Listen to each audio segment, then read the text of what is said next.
Hey guys, welcome back to another video. I am out here in the south of France. I'm here with Ducati UK and I'm actually reviewing this beautiful XDiavel V4. This is the brand new 2025 model.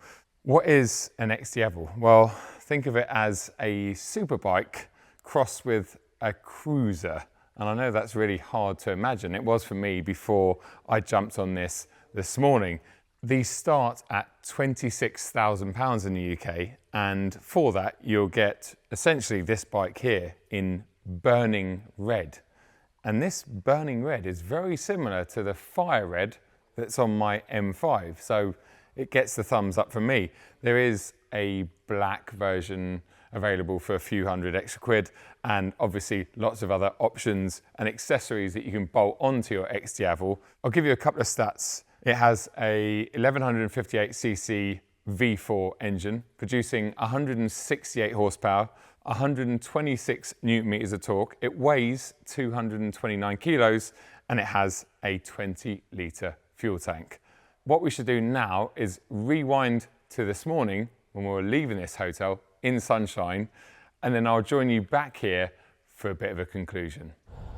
2025 XDiavel launch.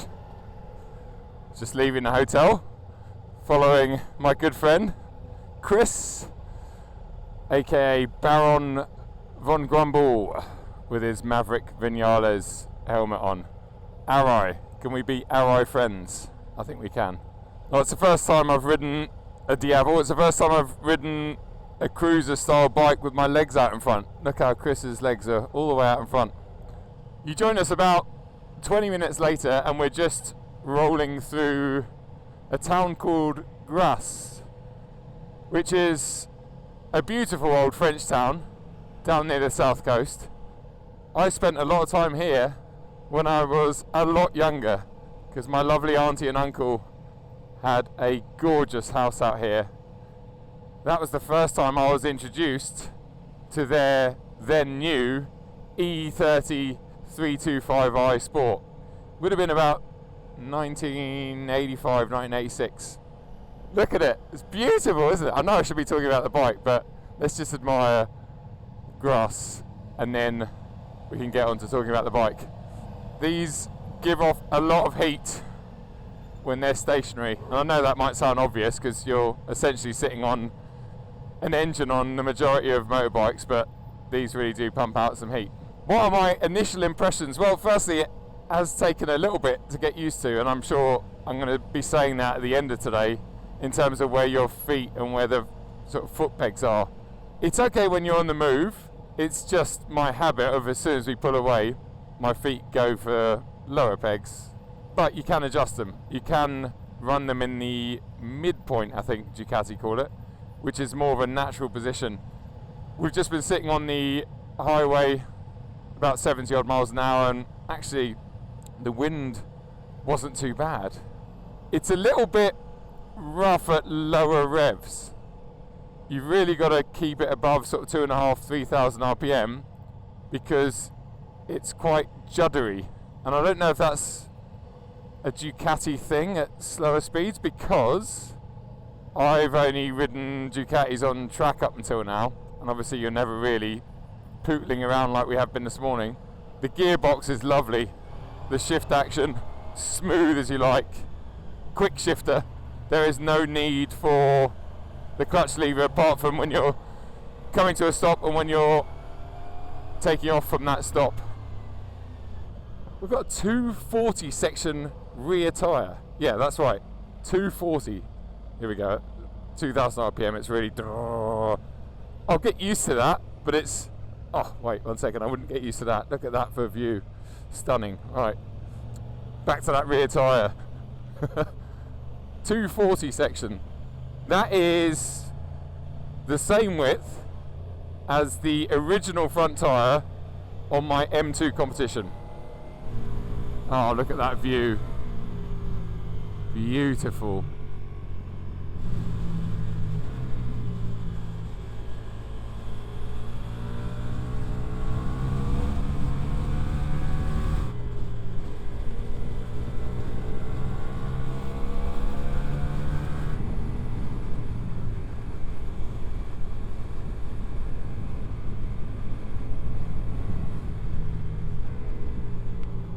even though we're in the south of France, early May, once you get up here, well, it's not that warm. A couple of minutes ago I saw 9 degrees on the dashboard. I'm now seeing 11. I am really glad that I'm wearing my RST adventure jacket, because there's a lot of other riders out there with really thin leather jackets, and let me tell you, they will be feeling it now and a bit later, because apparently we're going up and up and up. That slightly lumpy pickup and engine I talked about in town, well, as soon as you're out on the open road, it is just glorious. The torque, the power up top, even the way it sounds when you consider that this is a Euro 5 plus compliant bike, obviously being brand new. I don't think it sounds bad at all, at least on the bike. Maybe it's quieter for flybys and stuff, but who cares about that?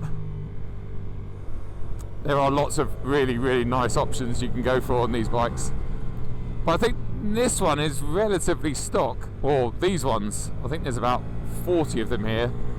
I couldn't be more comfortable. I'm beginning to understand the whole cruiser bike hype, and although I will never be a Harley guy, I'd like to try one day, but if I was going to be a cruiser guy as I get older maybe, then the Diavel is something special. I mean, it is a sports bike, a superbike, crossed with a cruiser, and that's exactly what it feels like. That's Chris just in front, and to me, he looks like he's brought the wrong jacket. He looks like he's getting out of the wind.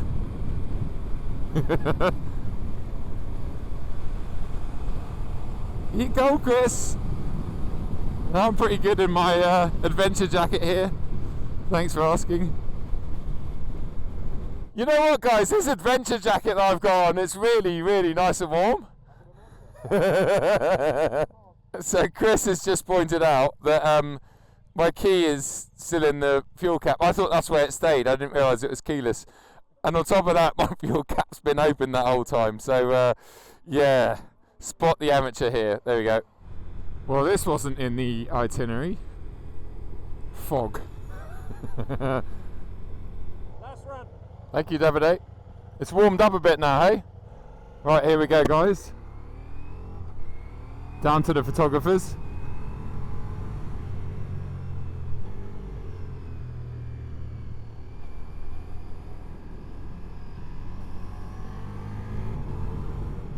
And just like that.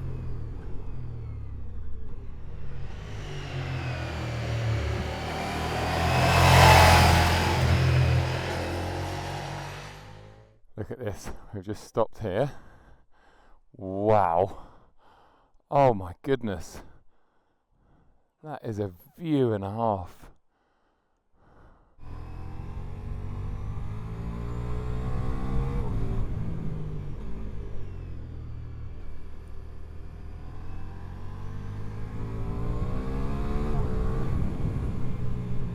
Woo-hoo-hoo!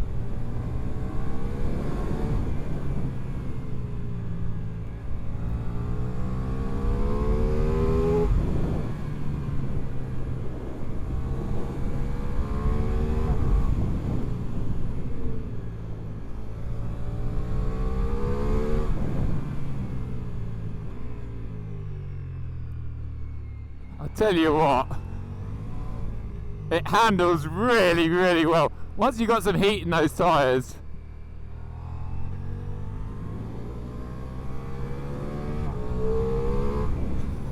It feels bizarre because it shouldn't be handling like this in a seating position like this.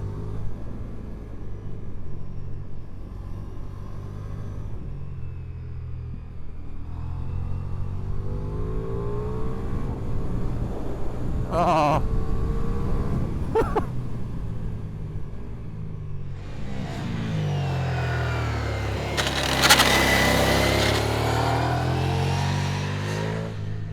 Well, we've just finished doing another photo shoot, if you like, and we're rolling through this beautiful little village. Thought I would turn the cameras back on before we get to lunch. I'm really enjoying this bike. I'm getting my head around the way it handles. I had a great little play with Chris, Baron von Grumble.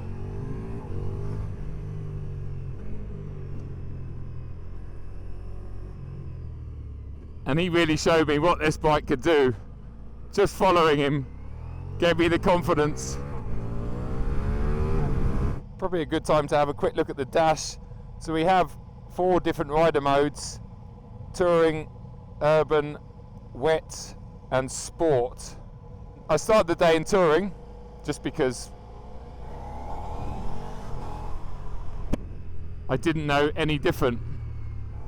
I spent the past hour or so in sport, and it definitely seems to react better to throttle inputs.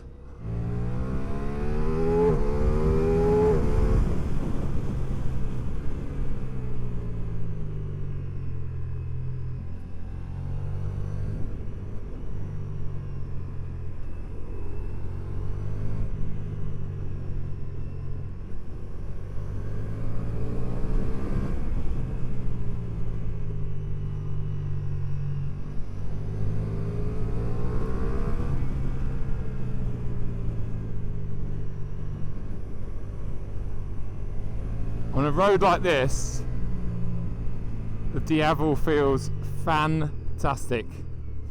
And there is our lunch stop. What a morning! What a morning! Yes! Woo!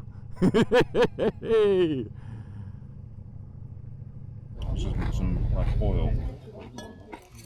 A little bit of oil.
Right, we're now thankfully very close to the hotel. This afternoon has been very, very wet. The upper half of my body is actually dry, apart from my face, but my waist down is completely sodden, and I mean everywhere. It's still been an epic ride, and although conditions have been horrific, cold and very slippery, I've felt very comfortable and confident on this bike. I'm looking forward to getting back to the hotel, getting all of my wet clothes and helmet off, and having a nice warm shower. Let's try and give you a quick summary of what I thought about the brand new XDiavel V4.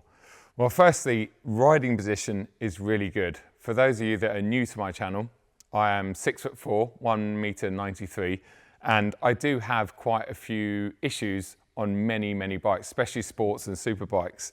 It did take me a while to get used to the cruiser position with the legs out in front, but I think with time, you'd get very used to that. And actually, I really quite enjoyed it towards the back end of the day. In terms of handling, once you've got used to how to move your weight around the bike and how to make it move left and right, I was really, really impressed with it. I think I talked about the massive 240 section rear tyre, and it's just lovely rolling around on that tyre. It's a little bit lazier than a sports or superbike, but once you learn to live with it, it really works with you, and it's just lovely through the faster flowing stuff. So I was really, really impressed with that. The 1158cc V4 is just glorious. It's got loads of mid-range punch and plenty of power up top. The only negative I would say with that is in slower stuff. So when we were leaving Grasse this morning, it's a little bit rough down low. Brakes work exceptionally well. The gearbox is lovely. The quick shifter, or whatever Ducati call it, works seamlessly. It's really, really smooth. I like the digital display. It's very configurable. You can put what you want on there, and there's loads of rider settings. I think there's 4 rider modes. I was in sport most of the day, although I should have switched that to rain when it started to rain. I'm really, really impressed with this bike. It's not the sort of bike that I thought I would be blown away by in terms of riding dynamics, but actually I'm leaving here with a big smile, even though we got absolutely drenched. I enjoyed my time on this bike and out here in the south of France. Please stay tuned on my channel for more content coming very soon. But until then, massive thanks to Ducati UK and all of the Ducati lot out here for looking after us today. It's been an awesome day, brilliant experience, and I've really, really enjoyed the bike. Take it easy, and I'll see you at another video very, very soon. Cheers.